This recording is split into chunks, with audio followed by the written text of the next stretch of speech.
something to say, there's something to say. Hey everybody, how's it going? This is Our House 21 and I'm here with literally a large unboxing here. Before I get started off, welcome to RC Physics. RC Physics is a channel all about RC technology and all the cool stuff behind the scenes about how it works and how you can get the most out of your hardware. So let's go ahead and get in. So for those who don't really follow, you know that I started off on my channel doing RC speed runs. And then I started venturing out, doing some drone stuff and doing some aircraft stuff. Well, it just happens that that's actually kind of backwards to my life, because for my career, I'm actually an aerospace engineer. And what that means is that I actually started fantasizing about flying RC airplanes before I started getting into all the RC car stuff. And what's really funny about all that is that I initially got into the cars because my silly little brain, without doing research, thought that RC airplanes were more expensive than RC cars. Well, actually, maybe at some point in history that was true. But now what's happened is that RC aircraft have gone through kind of a revolution. Because you have the advent of foam fuselages, so foamies. And honestly, in the RC aircraft world, there are guys who think that they are the best thing since sliced bread, and other people who think that they are, you know, the spawn of Satan and just the demise of the hobby. I just think it's more options, and more options is more better.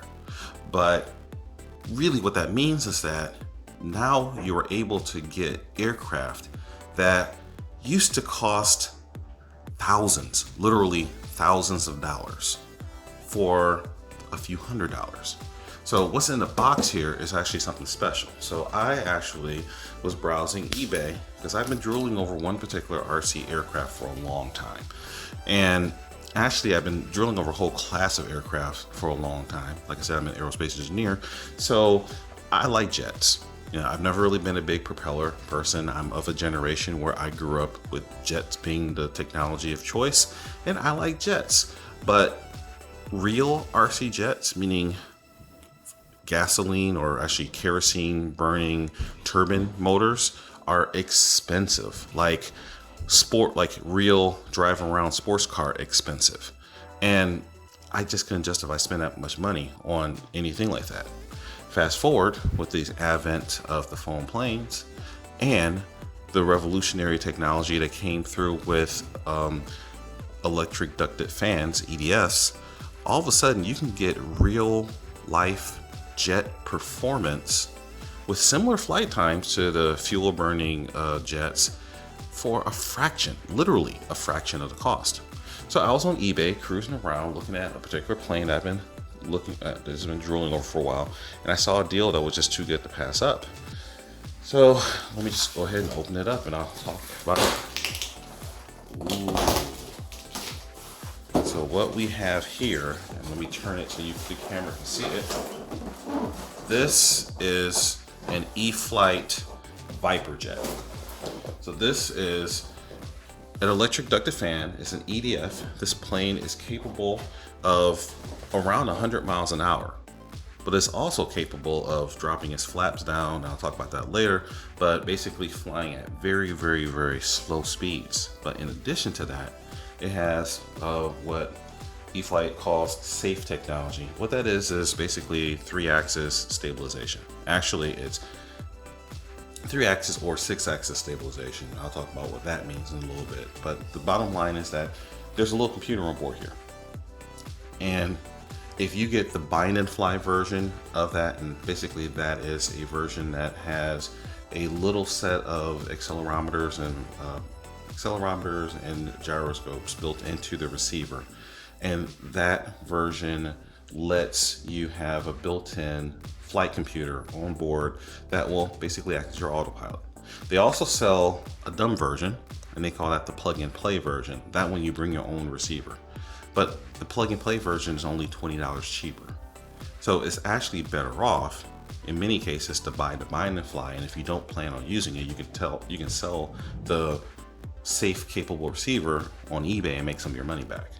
But in my case, I was browsing around and I saw this plane as an auction, and I think it was less than $100 when I made my first bid.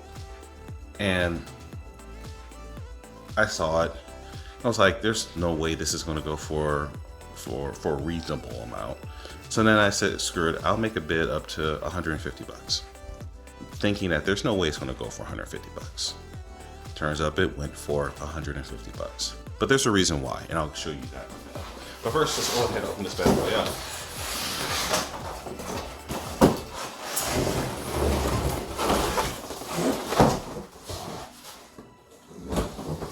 Did I mention that's a big box? Okay, so they said that there's missing packaging material. And that's what they mean, the bottom half of the box is gone. Okay, so now, break out my knife again. So, you would think, why would this plane go for so cheap? There's got to be a problem with it. Well, yes, there's a problem with it. But call me a sucker for lost causes. Well, actually, this isn't even a lost cause. This actually isn't that big of a deal. Basically, it looks like whoever had this plane before me had a slight mishap.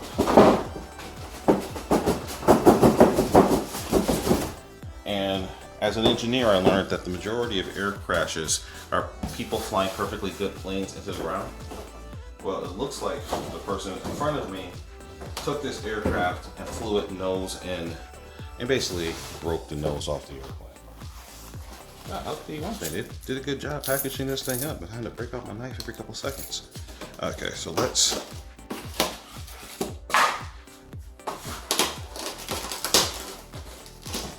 Okay, so first off, features of this aircraft. So this plane has, I think, a 1.1 meter wingspan. I'll double check that and put it in as a caption, the exact wingspan. But it has retractable landing gear, so you can see, nice big landing gear. And it looks like it hasn't been used. I see some wear on the wheels, but that's not that big a deal. Okay, but this plane has flaps. That's what these guys are here. And it has full ailerons over here. So that will, when you kick the flaps down, that basically increases the lift of the wing. So that also increases drag, but it's worth it. So basically, this plane can go from being a super sporty, super slick, fast plane to something that floats along. So let me finish unboxing before I go through. This is my first time actually looking at it, so I'm also inspecting it. So I see some little dents and divots here and there, but actually it looks like it's in pretty decent shape. People warned me to look out for around here, because right by the landing gear wells, apparently the foam gets kind of thin and you can get cracking. So it looks like that's just a seam. That's not actual cracking. But that is possibly its place to reinforce a little bit. All right, so let's get this wing out. Now, you got the tail, and this is kind of a cool feature. It's got two different servos here for the tail activation, even though they work together. All right, and here's the big tail spar. Got this guy. All right. Oh, that's cool. So you have a logo of who designed the aircraft. I kind of like stuff like that. Okay. You got the fuselage.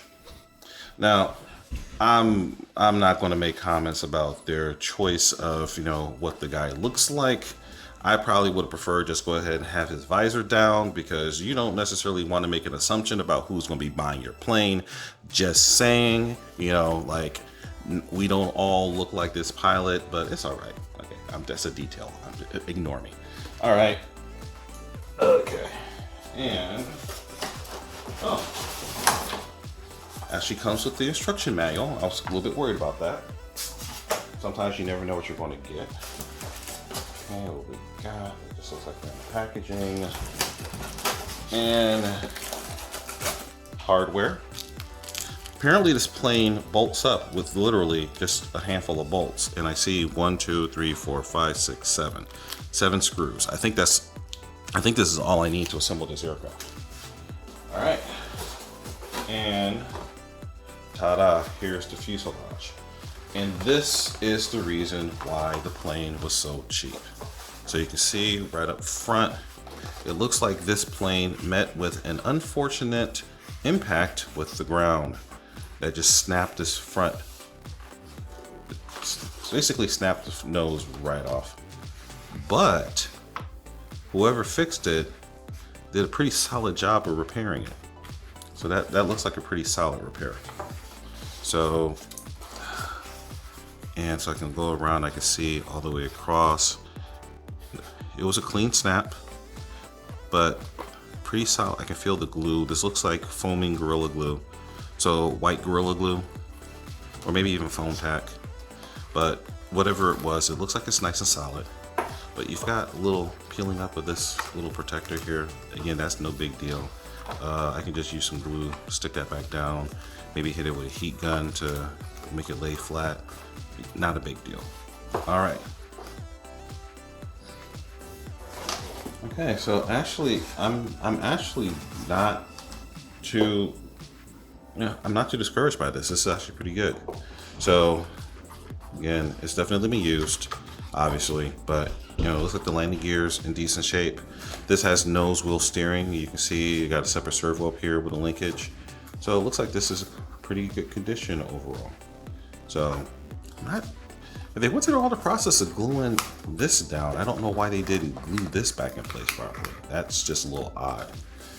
Okay, so it might be better for me just to pull this off and then sit it back down so I can get it molding to the contour of the body better. Okay, but looking at it down right here, you can see the fuselage is straight. You got all the electronics sticking out of here. You got this foam body, balsa internals. So down here, that's the I see AS3X. That is the stock receiver that's buried down in there. So decent location. Okay, so yeah, everything's good. Everything's where it's supposed to be. All right, so I'm looking in the back. So the assembly of this plane is really straightforward. You've got basically rudder elevon, the rudder servo connector goes right here, and I see it has a separate little locking tab to lock that in place. Okay. All right, so there should be 2 more of these for the tail. Okay, where did they go? Okay, I'm gonna have to find those. What else do we have? Oh, okay, so I can actually see the connections to the motor, and they're buried down in here, and they're taped up so that they don't come loose in flight. That's a good added feature. All right, and do we have anything else? Okay. All right, so it looks like some things were pulled up here. We've got elevators connected through here. So those need to be fished back down here. So I'm gonna have to get myself a little rod or something like that and feed those into there, going back through down the little tunnel. Not a big deal. So one interesting thing you see up in here, down inside of there, we've got an E-flite 70 amp ESC. I'm probably going to do some tests, some taxi tests, and maybe even a maiden flight with this ESC. But I've already reached out to Castle, and I'm going to be getting myself a replacement ESC from Castle to go ahead and take the place of this guy. Not that there's anything wrong with this stock ESC. I'm a data dog. I'm an aerospace engineer. I want to know. I want to be able to pull the plots off. I want to get the data logging and see what this guy is really doing, and just so I can understand his performance and just geek out. So it's a personal preference thing. I don't think I'm going to get too much extra performance, but my plan is to put a Castle Phoenix Edge 75 ESC in here, which is a 75 amp continuous rated ESC. They'll do more than that, but I don't know if this fan will pull more than that, but we'll see. I'm going to be using some good batteries to fly this thing. So by default, they recommend a 6S 3,000 to 4,000 milliamp hour battery. I actually don't own any 6S 3,000 to 4,000 milliamp hour batteries. However, I do have a couple 3,000 or actually 3,200 milliamp hour 3Ss that I can run in series. So these right here are the Venom Fly, just standard Fly 30Cs. They're rated to 90 amps continuous. That should be sufficient for this application. Or I also have these Graphene 3200s. So these are actually slightly larger. They weigh about the same, oddly enough. But two of these guys in series should be perfectly fine to maybe do a maiden. But what I really want to fly with are these guys. These are my bricks. These are Venom 5,000 milliamp hour 50Cs. I was concerned with as to whether or not they would fit inside the battery compartment though. So let's do a quick test and see if they work. They work. Bam. Okay, I'm flying with these. So actually, I'm just curious.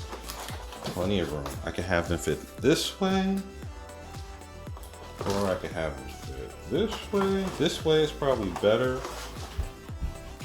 There's stuff sitting underneath it. But okay, so this will sit. Let me see. Let me ensure that this will close. Because I've heard that people have actually essentially bored out underneath the canopy in order to make room for big batteries. So let me just make sure that that will work. And so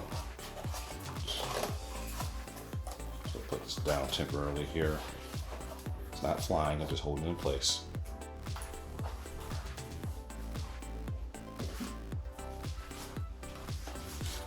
So let's put this down on top. Tuck all this stuff in. Now this is going to be an issue. I'm just going to change this out. Not that big a deal. Just tuck these in here.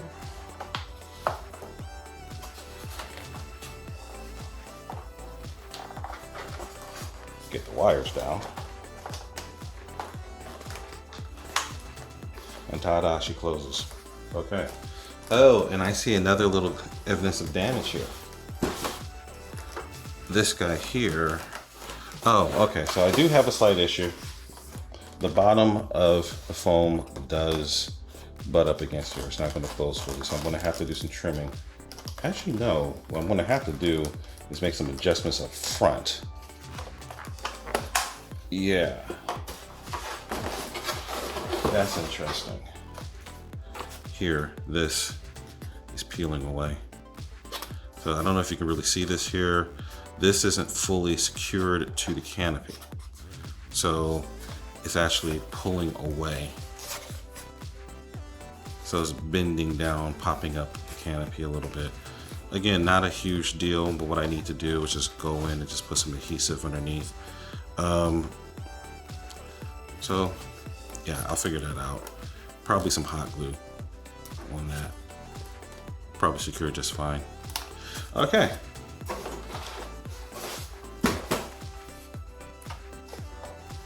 So, but this may be a little bit of a problem. Like right here at the very front of the fuselage, there's a crack right here. So what I probably need to do is use my heat, basically my iron, and put some heat on this to smooth it out, and then use the glue to Gorilla Glue to fill this gap, because that's even though this should not be under stress during normal flight, you know, I want it to be as secure as possible. So the nice thing about the foaming glues are that they will fill up all the gaps and they'll make it be perfectly, it'll make it one piece again. So that's what you really want in this case. All right. So again, that's not that huge a deal. The big thing is that I've got enough room where I can fit my big battery in place.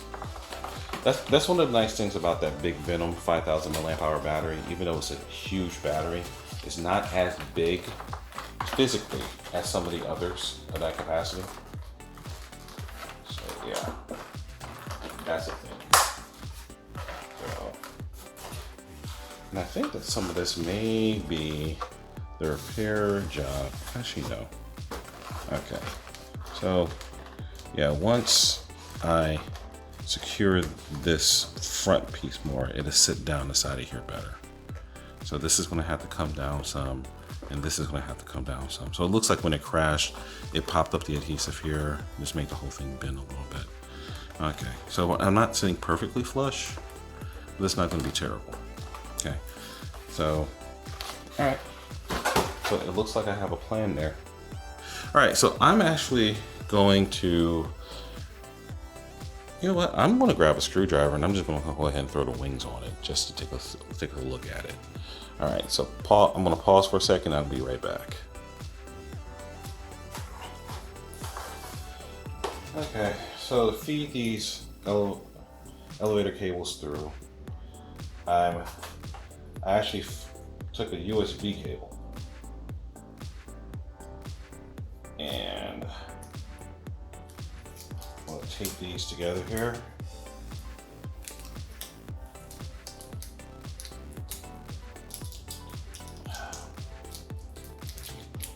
Yep. And I'm gonna pull this through the little opening. Not elegant, but it should work.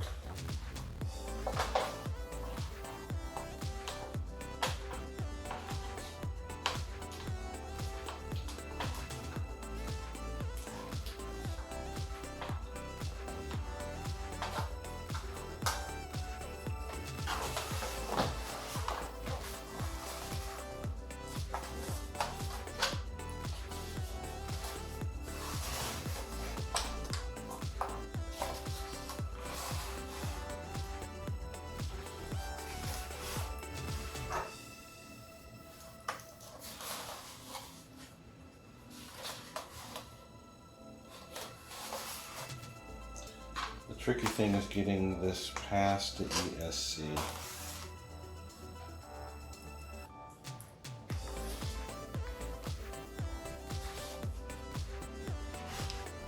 There we go.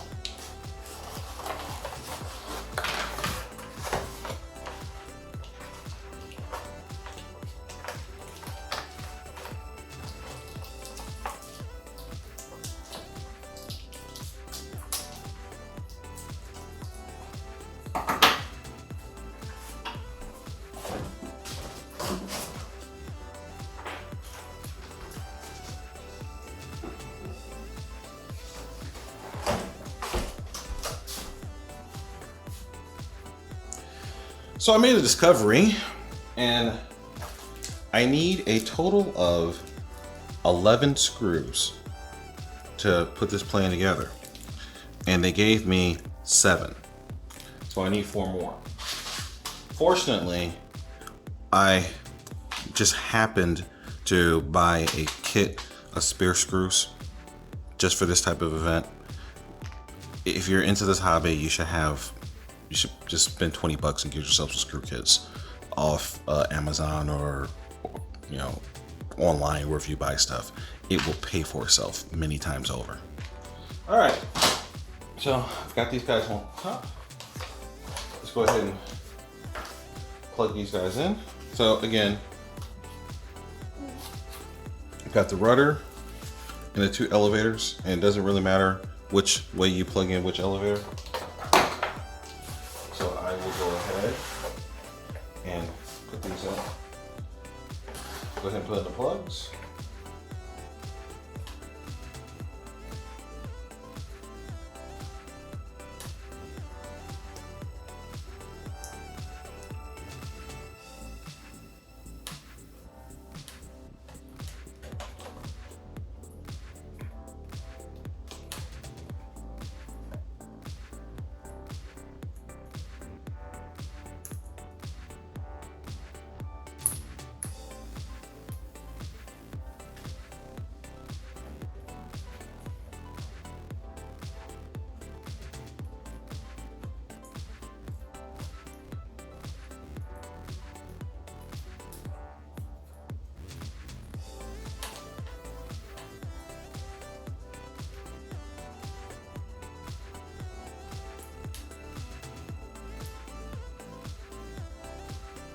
It's always a good idea to double check, make sure you have the right polarities.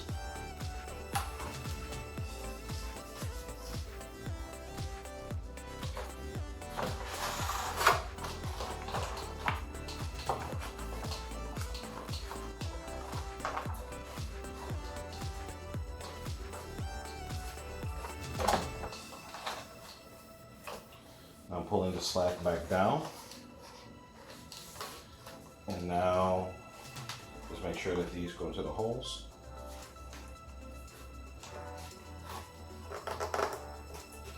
Bam. Okay, so what I'm going to do is I'm going to use the silver screws that they gave me, which are actually probably stainless steel up top. And I'm going to use my own black ones on the bottom.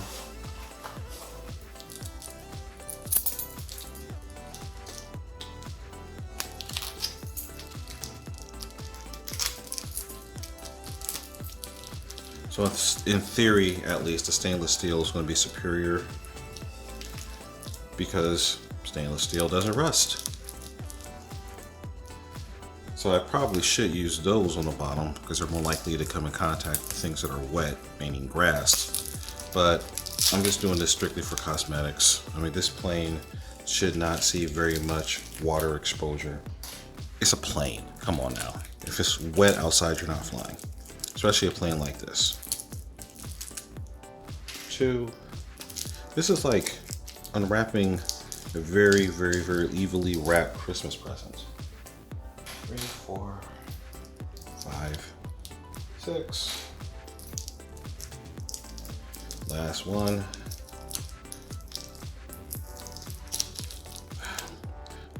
How did they even? They're wrapped under different layers of tape. I don't even know how you do that.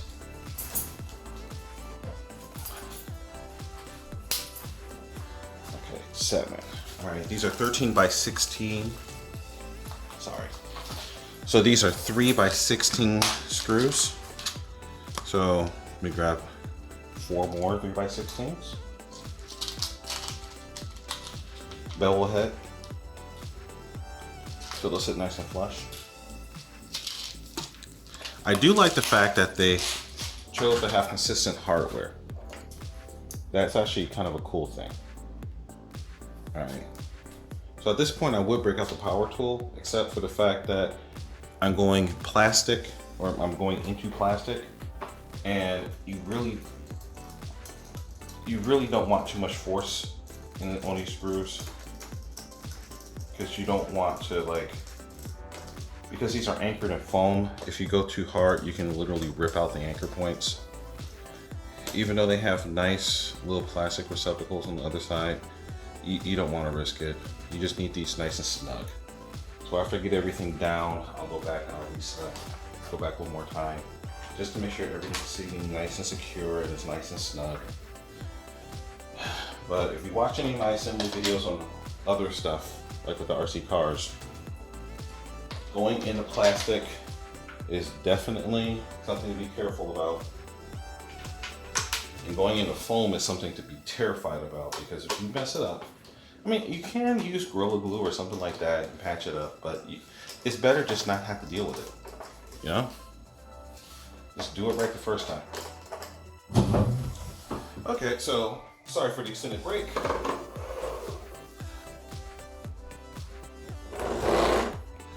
So actually, this thing came together pretty easily. It's like I said, it's only really held together by 11 bolts. 1, 2, 3, 4, 5 in the back, 6 on the bottom. Although it was kind of interesting because along the bottom you have all the electronics that connect the landing gear and the flaps and everything that come through this little channel that's right underneath here. And for some reason, the wires for the flap servos were just barely long enough to get through here. So I'm suspecting that whoever got this thing ready to sell actually maybe replaced the flap servos so that they were just barely long enough to get through. I did get them through and I got them plugged in, but it was a little tight. So all in all, I'm pretty happy with the overall quality of this model. there are a couple little issues related to the fact that it was a wreck. So I'm gonna have to sort some of that out. I mean, one of them being the cockpit doesn't fit as nicely as I would like it to. Like I said, overall it came together pretty nicely. I'm probably gonna have to do some adjustments around the cockpit. It's fitting a little bit loose because that was damaged. So once I repair this, just kind of work through. But you know, overall, can't complain too much, especially for the deal I got. And for those who say that $150 isn't a good price for this acquisition, I could buy an entirely new fuselage for $45. And that still puts me quite a bit ahead of the game. So, like I said, overall, I can't complain too much. So, you see the batteries I'm planning to run. I'm going to be flying this guy with my Radiomaster TX16S radio. This thing is awesome. There's a lot of videos out there about this. They just released a bunch of new modifications for it as well. I'm thinking I'm just going to keep mine the basic black, as RC Model Reviews pointed out in an exchange I had with him. The black and silver stock looks very business-like, and I like that. You know, I'm tempted to go with some new CNC parts and all that, but this does the job. So, you know me, I'm all about function over form, and like I said, I like the look of it. You know, yes, basic black, but it works for me. All right, so next time you see this guy, I'm going to actually have a battery in it, fire it up, test all the functionality, make sure everything works properly, pair it to the receiver. I am going to be using some of the features of the Radiomaster to make my life a little bit easier on this. One thing I'm a little bit disappointed about this guy is that I don't get telemetry with it. So I'm going to see if there's any options. I'm new to the Spectrum receiver game. I usually fly FlySky, and I just picked up some FrSky compatible receivers, and mainly that's because I'm a data geek, so I love to get the telemetry. I'm planning on replacing the ESC with the Castle one, mainly to get the in-flight telemetry to know what the plane was doing and stuff. Like I said, I'm a nerd. But overall, I'm pretty sure there's probably some option to get telemetry on the Spectrum side. If I can't, then I might be tempted to kind of swap over to electronics or something that I can. But I mean, honestly, this is only going to get 3 to 5 minutes of flight time, depending upon the batteries I use. Maybe a little more, maybe a little less. So that might not be enough time to really screw with that. I mean, my goal with telemetry was to be able to use the Radiomaster's its alert system to tell me when the voltage is at certain levels. So I'm flying by actual battery capacity as opposed to flying by the timers. The thing is, flying by the timers actually kind of works. So, you know, it's 6 of one, half a dozen of the other. Flying by actual battery voltage just feels better to me as an engineer, but you know, everybody else flies by time and it works out just fine. All right, so I think that was long enough for this. So as you can see, I'm pretty happy with my new acquisition. I can't power it right now because I do not have any EC5 connectors. Yeah, I know Horizon Hobby, that this is their connector of choice, but you know, I run basically Castles and XT60s and XT90s. So actually really just Castles and XT60s. So I'm probably going to convert this plane over here to run the Castle 6.5s. I recently designed a Castle 8mm shroud. I don't really think that's necessary for this plane, although given the fact that I'm probably going to be flying either off of these batteries or these batteries right here hooked up in series, and I'm going to have to make a series harness. Well, actually I have a series harness for this already that will connect to my little customized connector. So maybe I will just go ahead and just put the Castle 8s on there just for compatibility's sake, you know, just make life easier. But you know, that's a problem to figure out later.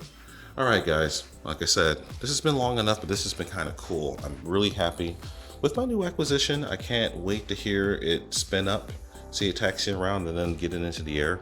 I'm excited about the safe and the 3-axis stabilization system. I need to figure out if there's a way I can disable them. Well, I mean, so usually with a lot of radios, you set up that on a 2-position switch.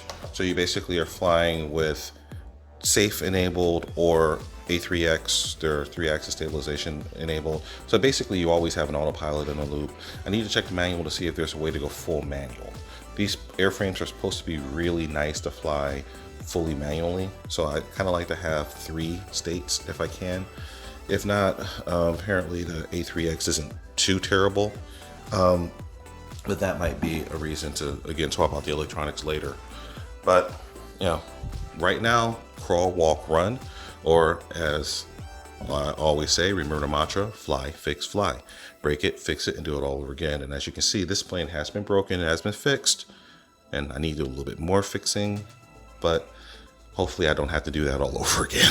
Hey everybody, so I did my unboxing, and now I've got another addition to the fleet. So let's see how this thing flies here pretty soon. All right guys, stay tuned. Now, I don't have the right battery connector, so I can't power it up yet, so that will be solved here very shortly. But in the meantime, I can appreciate the beauty of this bird. So probably going to be a couple weeks before I have a chance to get into the Air Force maiden flight, but I'm happy with it. Even though it was wrecked and it had some damage right here, it's not as bad as I thought it was going to be. So I'm probably going to do some cosmetic touch up on there, make that all disappear. There's also a couple other little places that need to be touched up, but overall, this is pretty good, especially for the deal. Got it for $150 off eBay, and which is $130 less than MSRP. And given the fact that I could buy an entirely new fuselage for $45, that's not a bad deal at all. All right guys, our House 21 signing out. Peace.